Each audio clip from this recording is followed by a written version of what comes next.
El ser y la nada, por Jean-Paul Sartre. 18. Segunda parte. El ser para sí. Capítulo 1. Las estructuras inmediatas del para sí. 3. El para sí y el ser del valor.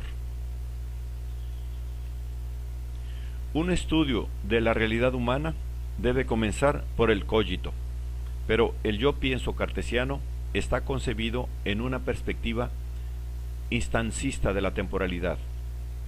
¿Puede encontrarse en el seno del cogito un medio de trascender esa instantaneidad? Si la realidad humana se limitara al ser del yo pienso, no tendría sino una verdad de instante. Y muy cierto es que, en Descartes, se trata de una totalidad instantánea, ya que, por sí misma, no erige ninguna pretensión acerca del porvenir, pues es necesario un acto de creación continua para hacerla pasar de un instante al otro. Pero, ¿puede concebirse siquiera una verdad del instante? ¿Y el cogito no compromete a su manera el pasado y el porvenir? Heidegger está a tal punto persuadido de que el yo pienso de Husserl es una viscosa y fascinante trampa para alondras, que ha evitado totalmente recurrir a la conciencia en su descripción del Dasein.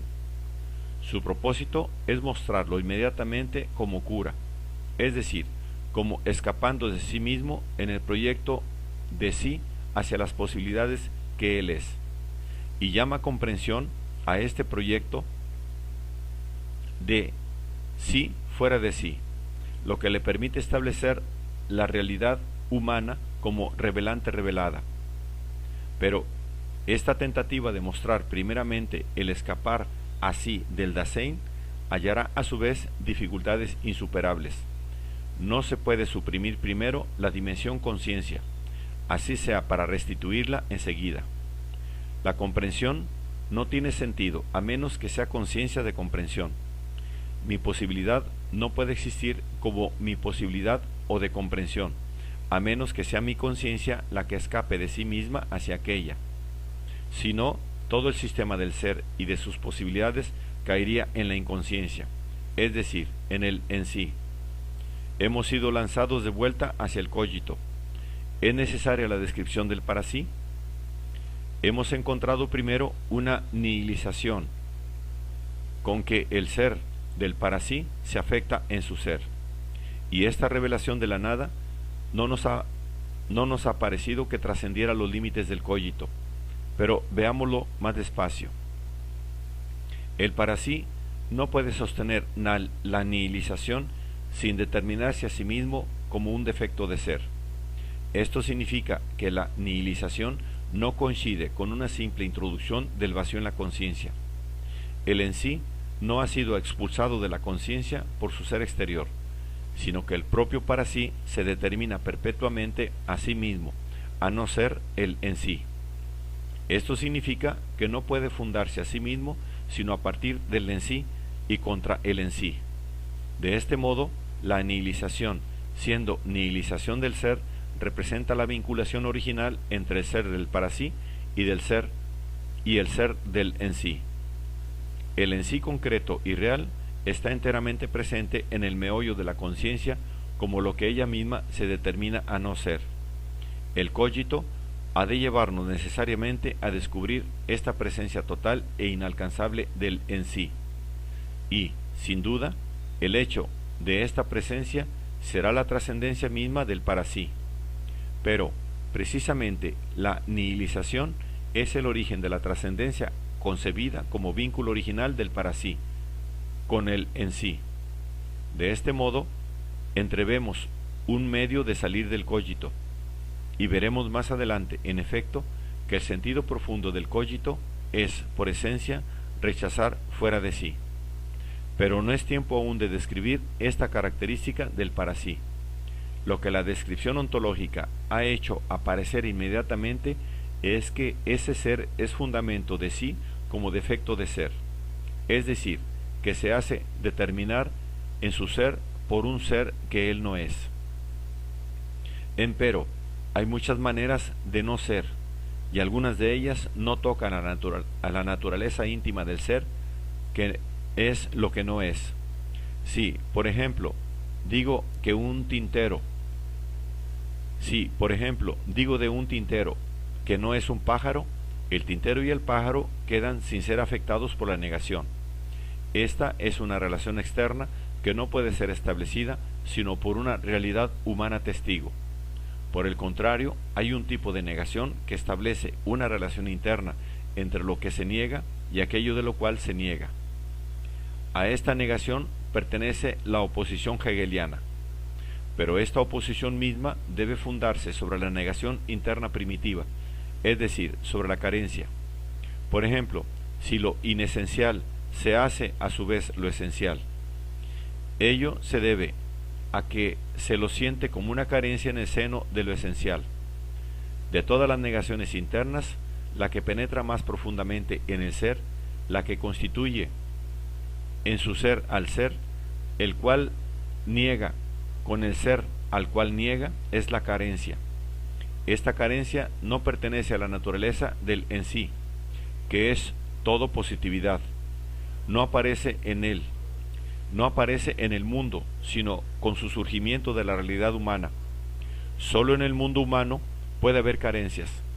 Una carencia supone una trinidad: aquello que falta, o lo faltante; aquello que está falto de aquello que falta, o el existente; y una totalidad que ha sido disgregada por la falta y que sería restaurada por la síntesis de lo faltante y el existente es lo fallido. El ser que se da a la intuición de la realidad humana es siempre aquel a quien le falta, o existente. Por ejemplo, si digo que la luna no está llena y que le falta un cuarto, formulo este juicio sobre una intuición plena de una media luna. Así, lo que se da a la intuición es un en sí, que en sí mismo no es completo ni incompleto, sino que simplemente es lo que es, sin relación con otros seres. Para que este en sí sea captado como media luna, es menester que una realidad humana trascienda lo dado hacia el proyecto de la totalidad realizada, en este caso el disco de la luna llena, y vuelva luego hacia lo dado para constituirlo como media luna, es decir, para realizarlo en su ser a partir de la totalidad, que se convierte en su fundamento. Y en ese mismo trascender, lo faltante será puesto como aquello cuya adición sintética al existente reconstituirá la totalidad sintética de lo fallido. En este sentido, lo faltante es de la misma naturaleza que el existente. Bastaría invertir la situación para que se convirtiera en un existente al cual le falta lo faltante, mientras que el existente se convertiría en lo faltante a su vez. Lo faltante, como complementario del existente, está determinado en su ser por la totalidad sintética de lo fallido. Así, en el mundo humano, el ser incompleto que se da a la intuición como lo faltante es constituido en su ser por lo fallido, es decir, por aquello que él no es. La luna llena confiere a la media luna su ser del tal, su ser de tal.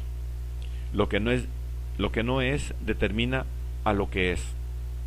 Está en su ser del existente, como correlato de una trascendencia humana, al conducir fuera de sí hacia el ser que él no es, hacia su sentido, como hacia su sentido. La realidad humana, por la cual la carencia aparece en el mundo, debe ser a su vez una carencia, pues la carencia no puede venir del ser sino por la carencia. El en sí no puede ser ocasión de carencia para el en sí. En otros términos, para que el ser sea carente, faltante o fallido, es menester que un ser se constituya en su propia carencia. Solo un ser carente puede trascender el ser hacia lo fallido. Que la realidad humana sea carencia, bastaría para probarlo la existencia del deseo como hecho humano. En efecto, ¿cómo explicar el deseo si quiere verse en él un estado psíquico, es decir, un ser cuya naturaleza es ser lo que es?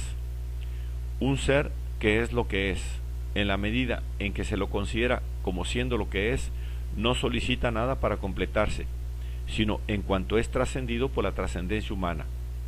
Un círculo inconcluso no solicita cierre. En sí es completo y perfectamente positivo como curva abierta. Un estado psíquico que existiera con la suficiencia de esta curva no podría poseer por añadidura ninguna solicitud de otra cosa. Sería él mismo, sin relación alguna, con lo que no es él. Para constituirlo como hambre o sed, sería menester una trascendencia exterior que lo trascendiera hacia la totalidad hambre saciada, como trasciende la media luna hacia la luna llena. No se resolverá la cuestión haciendo del deseo un conatus, concebido a imagen de una fuerza física, pues tampoco el conatus, aun si se le concede la eficiencia de una causa, podría poseer en sí mismo los caracteres de un apetito de otro estado. El conatus, como productor de estados, no podría identificarse con el deseo como solicitud de estado. Recurrir al paralelismo psicofisiológico tampoco permitiría eliminar esas dificultades. La sed como necesidad de agua, como fenómeno orgánico, como necesidad fisiológica, por sí no existe. El organismo privado de agua presenta dificultades positivas, por ejemplo, el sanguíneo, lo cual provoca a su vez otros fenómenos. El conjunto es un estado positivo del organismo en sí mismo, exactamente como lo es el proceso coagulescente del líquido. El espesamiento de una solución cuya agua se evapora no puede ser considerado en sí mismo como un deseo de agua por parte de la solución. Si se supone una exacta correspondencia entre lo mental y fisiológico, esta correspondencia sólo puede establecerse sobre un fondo de identidad ontológica, como lo vio Spinoza. En consecuencia, el ser de la sed psíquica será el ser en sí de un estado, y nos vemos conducidos una vez más a una trascendencia testigo. Pero entonces la sed será deseo para esta trascendencia, no para sí misma. Será deseo a los ojos de otro. Si el deseo ha de poder ser deseo para sí mismo, es menester que él sea la trascendencia misma, es decir, que sea por naturaleza un escapar de sí hacia el objeto deseado. En otros términos, es menester que sea una carencia, pero no una carencia objeto, una carencia padecida, creada por un trascender distinto de ella. Es menester que sea su propia carencia. El deseo es falta de ser. Está infestado en su ser más íntimo por el ser del cual es deseo. Así, testimonia la existencia de la carencia en el ser de la realidad humana. Pero si la realidad humana es carencia, por ella surge en el ser la trinidad del existente, lo faltante y lo fallido. ¿Cuáles son exactamente los tres términos de esta trinidad? Lo que en ella desempeña el papel de existente es lo que se da al cogito como lo inmediato del deseo. Por ejemplo, es ese para sí que hemos captado como no siendo lo que es y siendo lo que no es. Pero, ¿qué puede ser lo fallido? Para responder a esta pregunta, hemos de volver a la idea de carencia y determinar mejor el vínculo que une al existente con lo faltante. Este vínculo no puede ser de simple contigüidad. Si aquello que falta está tan profundamente presente, en su ausencia misma, en el meollo del existente, ello se debe a que el existente y lo faltante son a un mismo tiempo captados y trascendidos en la unidad de una misma totalidad, y lo que se constituye a sí mismo como carencia solo puede hacerlo trascendiéndose sobre una totalidad. Así, la carencia es aparición a una forma mayor disgregada. Por lo demás, poco importa que esta totalidad haya sido originariamente dada y esté disgregada actualmente. A la Venus de Milo le faltan los brazos, o que no haya sido jamás realizada aún, le falta coraje. Lo que importa es sólo que lo faltante y el existente se dan o son captados como debiendo anonadarse en la unidad de la totalidad fallida. Lo faltante falta siempre, para, y lo que se da en la unidad de un surgimiento primitivo es el para, concebido como no siendo aún o no siendo ya, ausencia hacia la cual se trasciende o es trascendido el existente truncado, que se constituye por eso mismo como truncado. ¿Cuál es el para de la realidad humana? El para sí, como fundamento de sí, es el surgimiento de la negación. Se funda en tanto que niega de sí cierto ser o una manera de ser. Lo que él niega o nihiliza es, como sabemos, el ser en sí, pero no cualquier ser en sí. La realidad humana es, ante todo, su propia nada. Lo que ella niega o nihiliza de sí como para sí, no puede ser sino el en sí. Y como está constituida en su sentido por esta nihilización y esta presencia en sí misma de lo que ella nihiliza, a título de nihilizado, el sentido de la realidad humana está constituido por el sí como ser en sí fallido. En tanto que, en su relación primitiva consigo, la realidad humana no es lo que ella es. Su relación consigo no es primitiva y no puede tomar su sentido sino de una relación primera que es la relación nula o identidad. Lo que permite captar el para sí como no siendo lo que es el sí que sería lo que es. La relación negada en la definición del para sí, la que como tal ha de ser puesta primero, es una relación del para sí consigo mismo en el modo de la identidad dada como perpetuamente ausente. El sentido de esta sutil perturbación por el cual la sed se escapa y no es ya sed, en tanto que es conciencia de sed, es una sed que sería sed y que la infesta. Lo que falta al para sí es el sí, o el sí mismo como en sí. No debería confundirse, sin embargo, este sí fallido con el de la facticidad. El en sí de la facticidad, al fracasar en su tentativa de fundarse, se ha reabsorbido en pura presencia del para sí al mundo. El en sí fallido, al contrario, es pura ausencia. El fracaso del acto fundante, además, ha hecho surgir del en sí el para sí como fundamento de su propia nada. Pero el sentido del acto fundante fallido queda como trascendente. El para sí en su ser es fracaso, porque no es fundamento sino de sí mismo, en tanto que nada.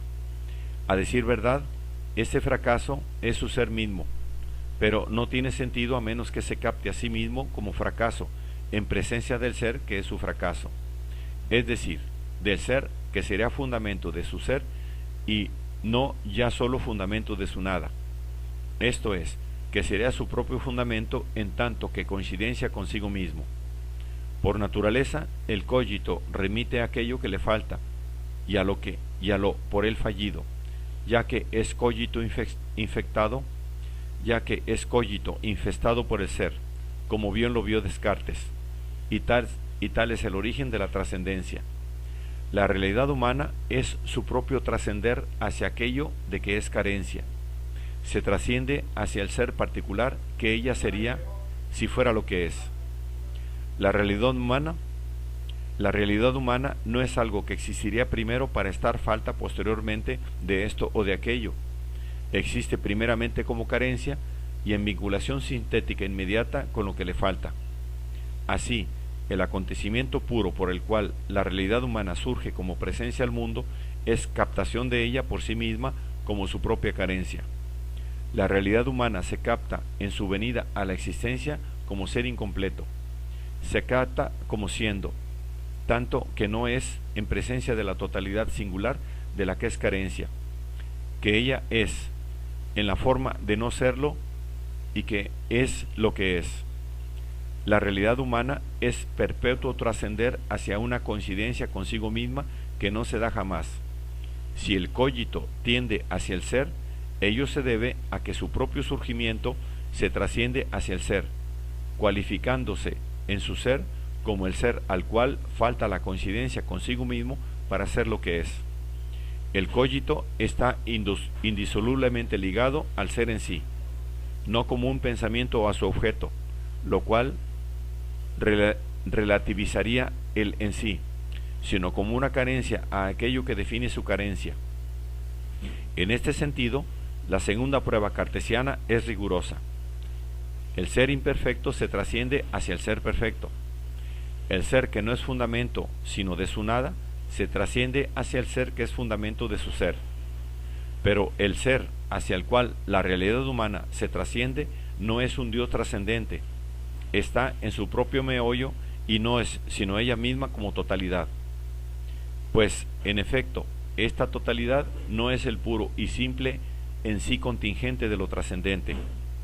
Lo que la conciencia capta como el ser hacia el cual ella se trasciende coincidiría, si fuera puro en sí, con la aniquilación de la conciencia. Pero la conciencia no se trasciende en modo alguno hacia su aniquilación, no quiere perderse en la identidad del en sí en el límite de su trascender. El para sí reivindica el ser en sí para el para sí reivindica el ser en sí para el para sí en tanto que tal. Así, este ser perpetuamente ausente que infesta al para sí es él mismo fijado en sí. En la imposible síntesis del para sí y del en sí, él sería su propio fundamento, no en tanto que nada, sino en tanto que ser, y mantendría en sí mismo la traslucidez necesaria de la conciencia, a la vez que la coincidencia consigo mismo del ser en sí conservaría esa reversión sobre sí que condiciona toda necesidad y todo fundamento. Pero esta reversión sobre sí se cumpliría sin distancia, no sería presencia así, sino identidad consigo misma. En suma, ese ser sería justamente el sí, del cual hemos mostrado que no puede existir sino como relación evanescente perpetuamente, pero lo sería en tanto que ser sustancial. Así, la realidad humana surge como tal en presencia de su propia totalidad, o sí como falta de esa totalidad. Y esa totalidad no puede ser dada por la naturaleza, ya que reúne en sí los caracteres incompatibles del en sí y del para sí. No se nos tache de inventar a capricho un ser de tal especie. Cuando esta totalidad de la realidad, tanto el ser como la ausencia absoluta, son hipostasiados como trascendencia allende el mundo por un movimiento ulterior de la mediación, en el nombre de Dios. Dios no es a la vez un ser que es lo que es, el tanto que es toda positividad y el fundamento del mundo, y un ser que no es lo que es y que es lo que no es, en tanto que conciencia de ser y fundamento necesario de sí mismo. La realidad humana es padeciente de su ser, porque surge al ser como perpetuamente infestada por una totalidad que ella es sin poder serlo, ya que justamente no podría alcanzar el en sí sin perderse como para sí. Es pues por naturaleza conciencia infeliz, sin trascender posible de ese estado de infelicidad. Pero, ¿qué es exactamente en su ser este ser hacia el cual se trasciende la conciencia infeliz? ¿Diremos que no existe? Estas contradicciones que advertimos en él prueban solo que ese ser no puede ser realizado, y nada puede valer contra esta verdad de evidencia. La conciencia no puede existir sino comprometida en ese ser que la cierne por todas partes y de cuya presencia fantasmal está transida. Ese ser que ella es y que, sin embargo, no es ella. ¿Diremos que es un ser relativo a la conciencia? Sería confundirlo con el objeto de una tesis. Ese ser no está puesto por la conciencia y ante ella. No hay conciencia de ese ser, ya que infesta la conciencia no tética de sí, la marca como su sentido de ser, y ella no es conciencia de él en mayor medida que conciencia de sí. Sin embargo, ese ser tampoco podría escapar a la conciencia, en tanto que ella se dirige al ser como conciencia de ser. Él está ahí. Y precisamente no es conciencia quien confiere su ser a ese ser, como lo confiere a este tintero o a ese lápiz. Pero, sin ese ser que ella es en la forma del no serlo, la conciencia no sería conciencia, es decir, carencia. Al contrario, la conciencia toma de él para ella misma su significación de conciencia. Surge al mismo tiempo que ella, a la vez en su meollo y fuera de ella. Él es la absoluta trascendencia en la inmanencia absoluta. No hay prioridad ni de él sobre la conciencia, ni de la conciencia sobre él. Forman pareja. Sin duda, ese ser no podría existir sin el para sí, pero este tampoco podría existir sin aquel. Con relación a ese ser, la conciencia se mantiene en el modo de ser ese ser. Con relación a ese ser, la conciencia se mantiene en el modo de ser ese ser, pues él es ella misma, pero como un ser que ella no puede ser. Él es ella, en el meollo de ella misma y fuera de su alcance, como una ausencia y un irrealizable, y su naturaleza consiste en encerrar en sí su propia contradicción. Su relación con el para sí es una inmanencia total que culmina en total trascendencia. Por otra parte, no ha de concebirse este ser como presente a la conciencia con sólo los caracteres abstractos que nuestras investigaciones han establecido. La conciencia concreta surge en situación y es conciencia singular e individualizada de esa situación y de sí misma en situación. A esta conciencia concreta está presente el sí, y todos los caracteres concretos de la conciencia tienen sus correlatos en la totalidad del sí. El sí es individual e infesta al para sí como su pleno cumplimiento individual. Un sentimiento, por ejemplo, es sentimiento en presencia de una norma, es decir, de un sentimiento del mismo tipo, pero que sería lo que es. Esta norma o totalidad del sí afectivo está directamente presente como carencia padecida en el meollo mismo del sufrimiento.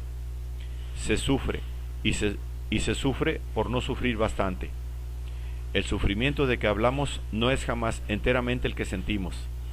Lo que llamamos el sufrimiento bello o bueno o verdadero que nos conmueve es el sufrimiento que leemos en el rostro de los demás, o mejor aún, en los retratos, en la faz de una estatua, en una máscara trágica. Es un sufrimiento que tiene ser. Se nos ofrece como un todo compacto y objetivo, que no esperaba nuestra llegada para ser, y que rebasa la conciencia que de él tomamos. Está ahí, en medio del mundo, impenetrable y denso, como este árbol o esa piedra, durando. Por último, es lo que es. De él podemos decir, ese sufrimiento que se expresa en ese rictus, en ese ceño, está sostenido y ofrecido por la fisonomía, pero no creado. Se ha posado en ella. Está más allá tanto de la pasividad como de la actividad, de la negación como de la afirmación. Simplemente es. Y, empero, no puede ser sino una conciencia de sí. Bien sabemos que esa máscara no expresa la mueca inconsciente de alguien que duerme,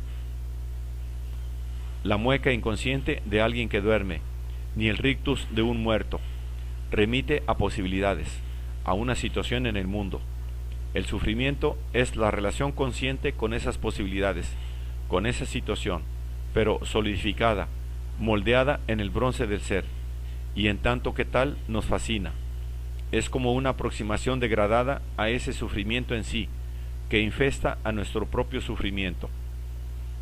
El sufrimiento que siento yo, al contrario, no es nunca sufrimiento bastante, por el hecho de que se nihiliza como en sí, con el acto mismo por el cual se funda.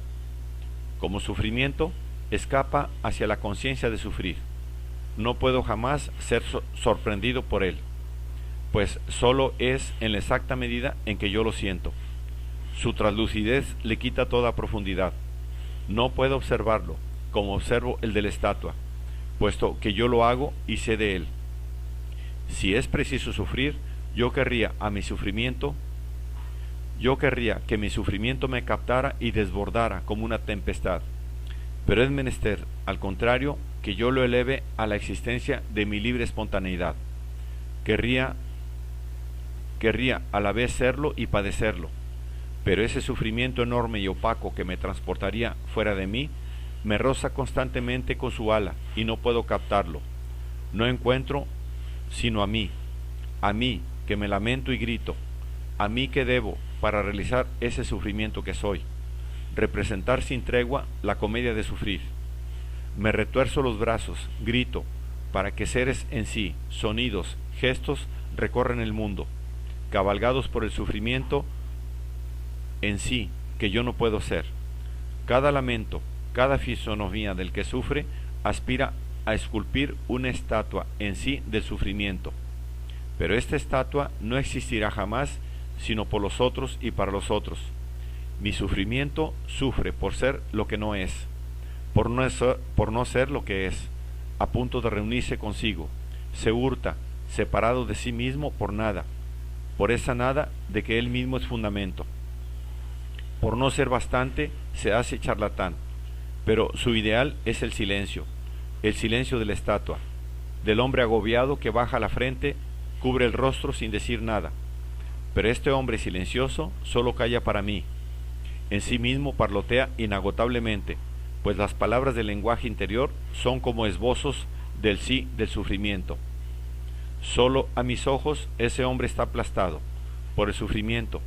En sí mismo se siente responsable de ese dolor que quiere sin quererlo y que no quiere queriéndolo, y que está infestado por una perpetua ausencia, la del sufrimiento, la totalidad concreta e inalcanzable del para sí sufre, el para sí de la realidad humana sufriente y mudo que es el sí. Como se ve, la presencia de ese sufrimiento pleno y ausente es sufrimiento en sí, que visita a mi sufrimiento, no es jamás, como se ve, la presencia de ese sufrimiento pleno y ausente es sufrimiento en sí que visita a mi sufrimiento, no es jamás puesto por este mi sufrimiento real, no es un refuerzo para alcanzar el sí. No puede este sufrimiento como conciencia de no ser suficientemente real. Podemos ahora determinar con más nitidez lo que es el ser en sí, es el valor. El valor, en efecto, está afectado por el doble carácter, incompletamente explicado por los moralistas, de ser incondicionalmente y de no ser. En tanto que valor, en efecto, el valor tiene que ser, pero este existente normativo no tiene ser, precisamente en tanto que realidad. Su ser es ser valor, es decir, no ser ser. Así, el ser del valor, en tanto que valor, es el ser de lo que no tiene ser. El valor, pues, parece imposible de captar si se lo toma como ser. Se corre el riesgo de desconocer totalmente su irrealidad y hacer de él, como los sociólogos, una exigencia de hecho entre otros hechos. En este caso, la contingencia del ser mata al valor. Pero a la inversa, si no se tiene ojos sino para la idealidad de los valores, se les quitará el ser, y faltos de ser se desmoronan. Sin duda, puedo, como lo ha demostrado Scheller, alcanzar la intuición de los valores a partir de ejemplificaciones concretas. Puedo captar la nobleza a partir de un acto noble, pero el valor así aprendido no se da como situado en el ser al mismo nivel que el acto al cual valoriza. Al modo, por ejemplo, de la esencia rojo con relación al rojo singular. Se da como un más allá de los actos considerados, como por ejemplo el límite de la progresión infinita de los actos nobles. El valor está allende del ser. Empero, si no queremos quedarnos en palabras, hemos de reconocer que ese ser que está allende del ser posee el ser por lo menos de alguna manera. Estas consideraciones bastan para hacernos admitir que la realidad humana es aquello por lo cual el valor llega al mundo. Pero el sentido del valor es aquello hacia lo cual un ser trasciende su ser. Todo acto valorizado es arrancado del propio ser hacia el valor, siendo siempre y doquiera el allende de todas las trascendencias. Puede ser considerado como la unidad incondicionada de todas las trascendencias de ser, y de este modo forma pareja con la realidad que originariamente trasciende su ser y por la cual el trascender viene al ser, es decir, con la realidad humana. Se ve también que el valor, siendo el más allá incondicionado de todas las trascendencias, debe ser originariamente el más allá del ser mismo que opera el trascender, pues es la única manera en que puede ser el más allá original de todas las trascendencias posibles. Si todo trascender ha de poder trascenderse, en efecto, es menester que el ser que opera el trascender sea a priori trascendido en tanto que es la fuente misma de las trascendencias. Así, el valor tomado en su origen, o valor supremo, es el más allá y el para de la trascendencia. Es el más allá que trasciende y funda todas mis trascendencias, pero hacia el cual no puedo yo trascender jamás, ya que precisamente mis trascendencias lo suponen. Es lo fallido de todas las carencias, no lo faltante. El valor es lo sí. El valor es lo sí, en tanto que infesta el meollo del para sí como aquello para lo cual es. El valor supremo hacia el cual la conciencia se trasciende a cada instante por su ser mismo es el ser absoluto en sí, con sus caracteres de identidad, pureza, permanencia, etc., y en tanto que es fundamento de sí. Es lo que nos permite concebir por qué el valor puede a la vez ser y no ser.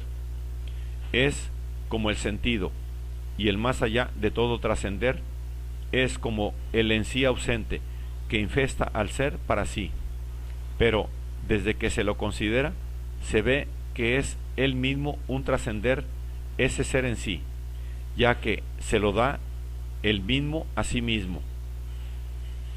Está más allá de su propio ser, porque siendo un ser del tipo de la coincidencia consigo mismo, trasciende inmediatamente este ser, su permanencia, su pureza, su consistencia, su identidad, su silencio, reclamando estas cualidades a título de presencia así.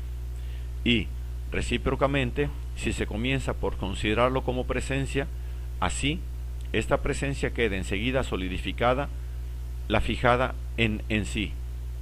Además, el valor es, en su ser, la totalidad fallida, hacia cual un ser se hace ser. Surge para un ser no en tanto que ese ser es lo que es, en plena contingencia, sino en tanto que es fundamento de su propia nihilización. En este sentido, el valor infesta al ser en tanto que éste se funda, no en tanto que es. Infesta a la libertad. Esto significa que la relación entre el valor y el para sí es muy particular. Es el ser que éste ha de ser en tanto que es fundamento de su propia nada de ser. Y si él para sí ha de ser este ser, ello no ocurre por una coerción extrema, ni porque el valor, ni como el primer motor de Aristóteles, ejerza sobre él una atracción de hecho, ni en virtud de un carácter recibido de su ser, sino porque se hace ser en su ser como habiendo de ser ese ser. En una palabra, el sí, el para sí y su mutua relación se mantienen en los límites de una libertad incondicionada, en el sentido de que nada hace existir el valor, sino esa libertad que al mismo tiempo hace existir a mí, y a la vez en los límites de la facticidad concreta, en tanto que fundamento de su nada concreta. El para sí no puede ser fundamento de su ser.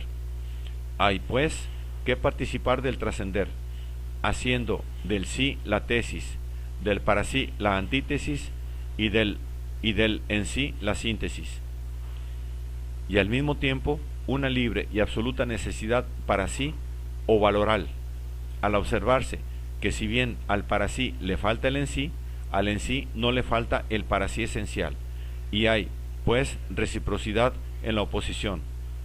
En una palabra, el para sí permanece inesencial y contingente con respecto al en sí, y esta inesencialidad es lo que llamábamos antes facticidad del para sí.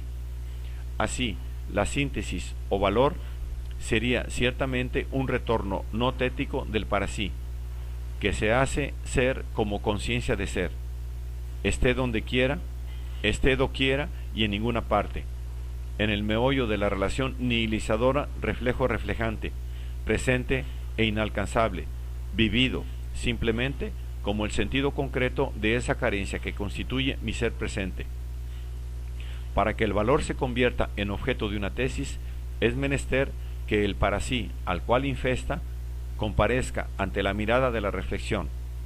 La conciencia reflexiva, en efecto, pone la vivencia reflejada en su naturaleza de carencia y desentraña al mismo tiempo el valor como el sentido inalcanzable de lo fallido. Así, La conciencia reflexiva puede ser llamada, propiamente hablando, conciencia moral, ya que no puede surgir sin develar al mismo tiempo los valores.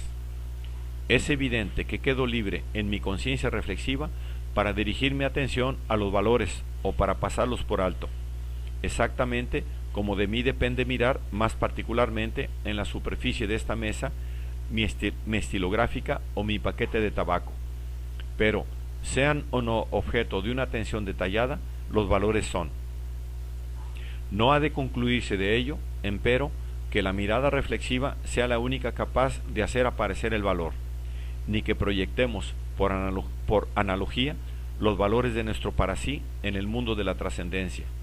Si el objeto de la intuición es un fenómeno de la realidad humana, aunque trascendente, se entrega inmediatamente con su valor, pues el para sí del prójimo no es un fenómeno escondido, y que se daría solamente como la conclusión de un razonamiento por analogía. Se manifiesta originariamente a mí para sí, y como veremos, su presencia como para otro es condición necesaria para la constitución del para sí como tal. Y en este surgimiento del para otro, el valor es dado como el surgimiento del para sí, a partir de un modo de ser diferente. Pero no podemos tratar sobre el encuentro objetivo de los valores en el mundo mientras no hayamos elucidado la naturaleza del para otro. Postergamos, pues, el examen de esta cuestión hasta la tercera parte del presente libro.